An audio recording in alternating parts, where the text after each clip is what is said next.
63 நாயன்மார்களோட பக்திக்கு முன்னாடியே நம்ம பக்தி எல்லாம் 0.00001% தான். சிவபெருமான அடையறதுக்காக எவ்வளவு கஷ்டப்பட்டிருக்காங்க. நம்மலாம் லைஃப்ல சின்ன கஷ்டம் வந்தாவே போதும், இதனாலதான்ப்பா சிவபெருமான கும்புறதே இல்லை, இப்படிதான் கஷ்டத்துக்கு மேல கஷ்டமா கொடுப்பாரா அப்படின்னு நிறைய பேர் சொல்லி நான் கேட்டிருக்கேன்.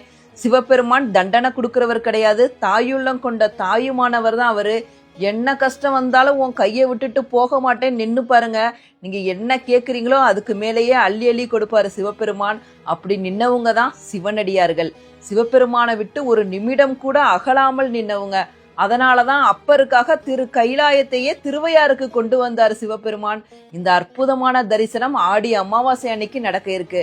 அப்பரோட இந்த கதையை கேட்கிறப்ப எல்லாம் என் கண்கள்ல என்னை அறியாமலே கண்ணீர் வந்துரும். நீங்களும் இந்த அற்புதமான கதையை கேளுங்க.